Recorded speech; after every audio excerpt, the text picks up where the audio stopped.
Hello guys, स्वागत है आपका अपने यूट्यूब चैनल पे इकोनॉमिक्स ऑफ नो रट्टा ओनली कंसेप्ट। एंड जैसा कि आपको पता है, सीरीज कवर कर रहे हैं क्लास 11 के लिए मैक्रो इकोनॉमिक्स। एंड जहां पे हम पहुंचे unit number second, that is consumer equilibrium. उसमें chapter number maybe second या फर्स्ट हो सकता है आपके बुक के अकॉर्डिंग, बट टॉपिक्स में हम कंज्यूमर इक्विलिब्रियम को कवर कर रहे हैं। एंड आज हम वीडियो नंबर थर्ड पे पहुंचे। इससे पहले दो वीडियो आ चुकी है इस पर्टिकुलर यूनिट्स के रिगार्डिंग, तो होपफुली आपने उसको देख लिया होगा। नहीं देखा तो पहले उसको देखिए। आप प्लेलिस्ट बना रखी है मैंने, उस प्लेलिस्ट में जाके आप इसको वन वीडियो से देख सकते हैं ताकि आपको अच्छे से क्लैरिटी मिले। अब बढ़ते हैं आज की वीडियो में। आज हम क्या कवर करने वाले हैं, बहुत इंपॉर्टेंट टॉपिक जिसका नाम है law of diminishing marginal utility. Right, ये बहुत प्रैक्टिकल है और उसको समझना है आपको ध्यान से। तो शुरू करते हैं, ठीक है। सो नाम इसका law of diminishing marginal utility. देखो बहुत प्रैक्टिकल है और बहुत ईजी है।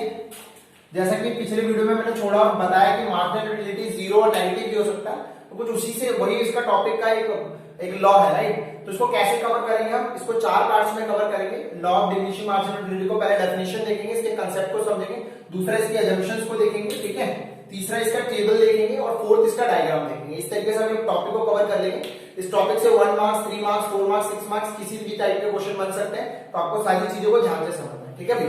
तो देखो टॉपिक का नाम है लॉ है। लॉ है यानी कुछ कंसेप्ट है, राइट। और कंसेप्ट का नाम क्या है, डिमिनिशिंग मार्जिनल यूटिलिटी।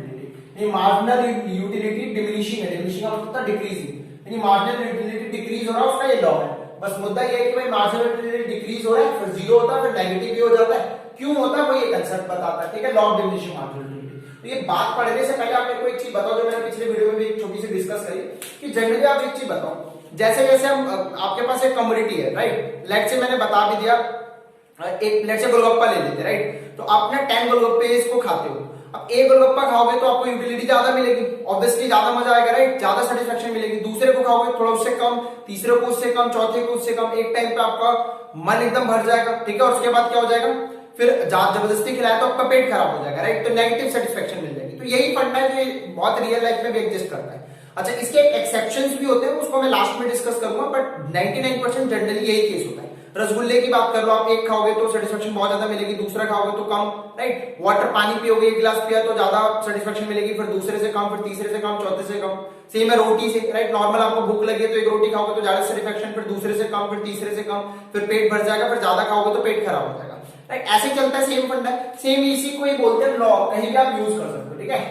तो ये क्या कहता है लॉ, देखो, the law says that, law कहता है when consumer consumes a particular commodity, कोई भी कमोडिटी हो सकती है, किसी भी टाइप की पर्टिकुलर कमोडिटीज, यूनिट्स, अब उसकी यूनिट्स को कंटिन्यूअसली कंज्यूम कर रहा है, then the utility drive from each successive unit goes diminishing. बहुत सिंपल है भाई, आप कोई भी पर्टिकुलर यूनिट कमोडिटी की यूनिट्स को कंटिन्यूअसली लगातार कंज्यूम करते चले जा रहे हैं तो क्या होगा, और कंज्यूम करते चले जाएंगे तो each and every successive unit, मतलब आने वाली जो भी यूनिट्स है उससे जो ड्राइव होने वाली यूटिलिटी है वो डिमिनिशिंग होगी, वो डिक्रीज होती जाएगी। यही लॉ को बोलते हैं law of diminishing marginal utility.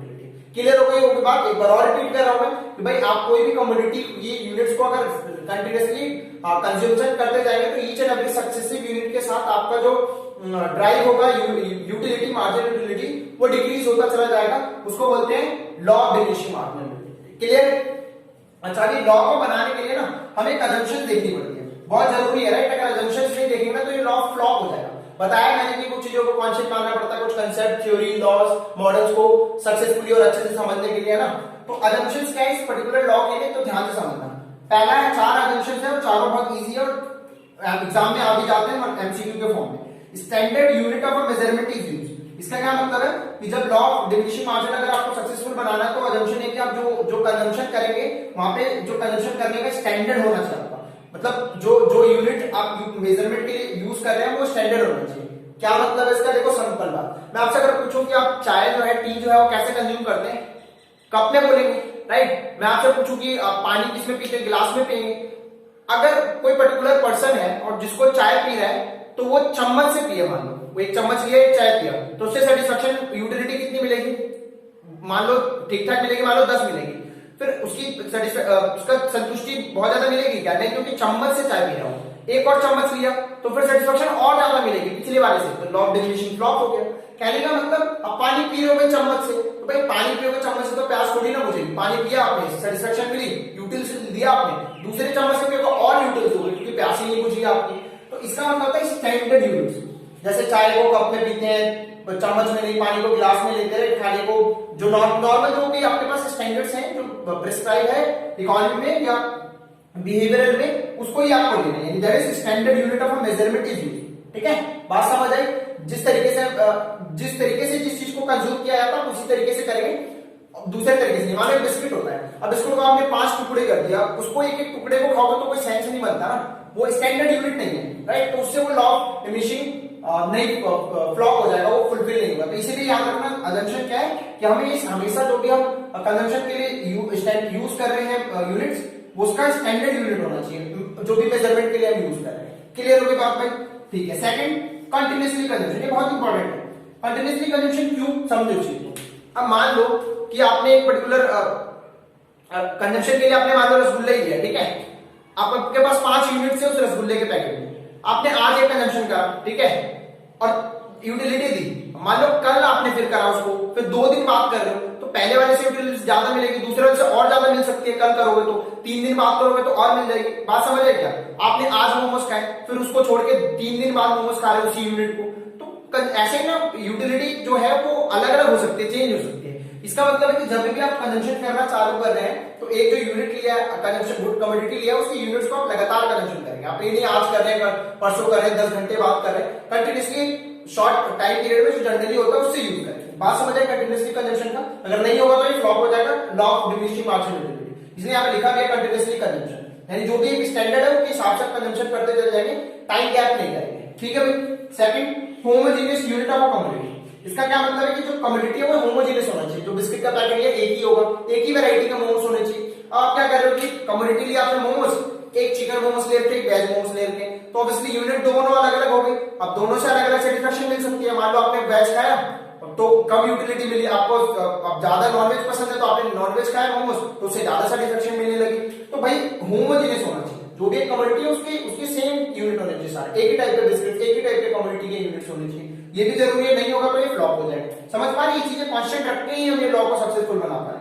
Third था homogeneous unit of commodity. Third है रैशनल कंज्यूमर। ये पता है आपको, रैशनल का मतलब होता है समझदार, जो अपना सेटिस्फेक्शन को समझता है, वो जो मेजर कर सकता है, जब ये समझ पाएगा ना ये लॉ ऑफ डिमिनिशिंग क्या होता है। अगर वो उसको समझ ही नहीं है कि वह कंजम्पशन करने के बाद मेरे को यूटिलिटी कम मिलनी चाहिए, या मेंटली डिसऑर्डर है इस टाइप का पर्सन, रैशनल मतलब समझदार टाइप जो समझता है इन सब चीजों को, यूटिलिटी को, अपनी मैक्सिमम सेटिस्फेक्शन करना चाहता है, तो उसको बोलते हैं रैशनल कंज्यूमर। अगर रैशनल नहीं है तो फिर लॉ ऑफ डिमिनिशिंग उसके लिए कोई मतलब ही नहीं बनता है। तो ये 4 है, right? Standard unit of measurement is used continuously consumption, homogeneous unit of a commodity, rational consumer.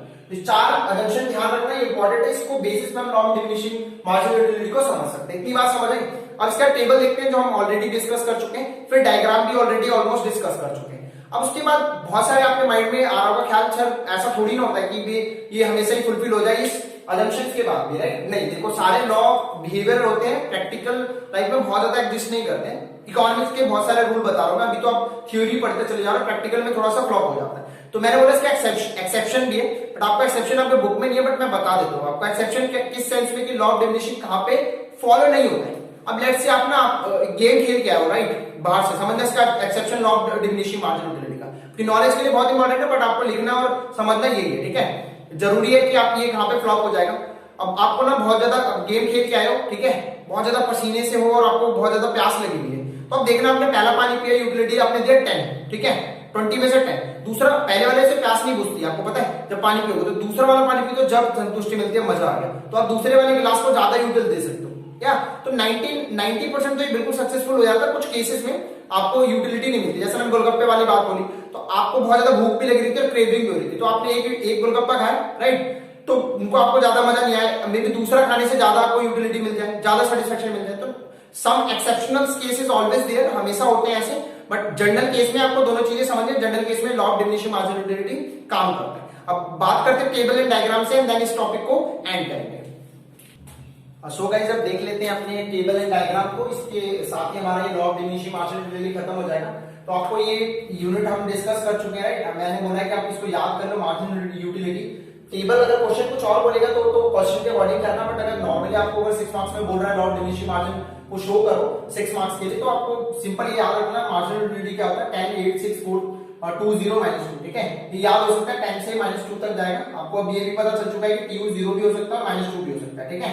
इसका मीनिंग क्या है कि भाई जैसे जैसे आप कंजप्शन करते चले जाएंगे, law of diminishing marginal utility की केस में आपकी यूटिलिटी कम होती चली जाती है और एक टाइम पे आपको मैक्सिमम सेटिस्फेक्शन मिलती है, जहां पे संतुष्टि मिल जाती है, आपका पेट भर गया, मतलब एक रोटी खाई, 2 3, आप मान लो 6 रोटियां खाते हैं, तो यहाँ तक तो चलते चलते चलते यहाँ तक 6 रोटी में पेट भर गया आपका, और आप जबरदस्ती किसी ने एक और रोटी खिला दी तो आपका हो गया पेट खराब। तो मतलब नेगेटिव सेटिस्फेक्शन भी आपको मिल सकती है, जिसका मतलब होता है नेगेटिव यूटिलिटी। बोलते हैं कि यार ज्यादा नहीं खाना चाहिए, ओवर ईटिंग हो गई, तो ये नेगेटिव सेटिस्फेक्शन यहाँ से समझ आता है। और जीरो का मतलब यहाँ पे कि इस पॉइंट तक आप बिल्कुल पेट भर चुका है, एकदम मैक्सिमम सेटिस्फेक्शन पे पहुंच चुके हैं, जब यहाँ पे TU मैक्सिमम आता है और इसके आगे बढ़ता है तो TU नेगेटिव हो जाता है, राइट। ये मैंने ब्लैंक इसलिए छोड़ा कि ताकि आप प्रैक्टिस कर लो, हमने डिस्कस कर लिया और तो आपने प्रैक्टिस कर ली होगी। तो भाई MU है तो TU निकालने का भी सीख लिया हमने तरीका, इसको प्लस करके निकाल सकते हैं। पहले यूनिट पे सेम रहता है, दूसरे यूनिट पे 10 + 8 18, फिर 18 + 6, यहाँ तक तो ऐड हो गया 18 + 6 कितना होता है 24, 24 + 4 28, 28 + 2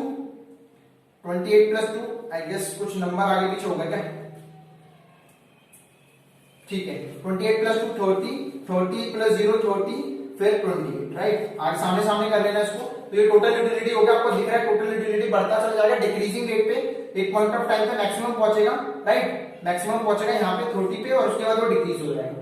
और इसी को मैंने प्लॉट कर दिया मार्जिनल यूटिलिटी में, ठीक है। यहाँ पे आ गया मार्जिनल यूटिलिटी आपका, यहाँ पे आ गया यूनिट्स, ठीक। ये कमोडिटी होगी जो भी आपको दिया होगा एक्स एंड वाई जो भी, और मार्जिनल यूटिलिटी एक्स की हो गई यहाँ पे, ठीक है। यहाँ से शुरू करेंगे आप इसको, आप आपकी मर्जी है, इससे यहाँ से टच भी कर सकते हैं आप, क्योंकि पहले यूनिट पर कुछ ना कुछ है, यहाँ से टच भी कर सकते हैं आप। और जीरो यूनिट पर कुछ नहीं है, तो हम यहाँ मान के चलते हैं कि आप आपकी मर्जी है, मतलब ऐसा कुछ रूल नहीं है कि आप यहाँ टच करके चलेंगे तो कोई गड़बड़ हो जाएगी। बट तरीका से अगर आप देखें कि फर्स्ट यूनिट पे ये है 10, यानी टच नहीं होना चाहिए, क्योंकि 0 यूनिट पे तो मार्जिनल यूटिलिटी कुछ होता नहीं है, बट हम उसको एक डायरेक्शन देने के लिए उसको मिला देते हैं। और तरीके से देखोगे आप ग्राफिकली कि फर्स्ट यूनिट पे ही 10 है, 0 यूनिट पे कुछ भी नहीं है, तो टच कर भी सकते हैं नहीं भी, बट अगर आप तरीके से सीखो और बोलो कि क्या एक्चुअल में होना चाहिए तो टच नहीं होना चाहिए, मैं कहूंगा, राइट। बट अगर ऐसे डायरेक्शन देने के लिए मिला देते तो कोई गलत नहीं होगा।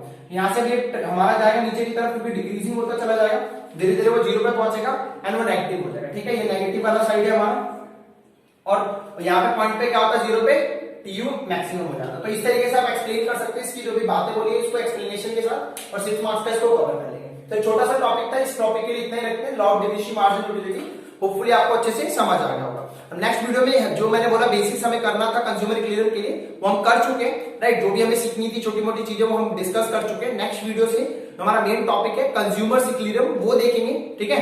वो कैसे होता है, क्या उसके प्रोसीजर है, क्या कंडीशंस है, ठीक है, क्या डायग्राम बनाना पड़ता है, वो सारी की सारी चीजें। यहाँ तक जितनी भी वीडियो 3 वीडियो तक उसको बेसिक समझना, समझ के देखना और नोट्स बनाना, ठीक है। कोई डाउट है तो मुझे कमेंट करके पूछ सकते हो।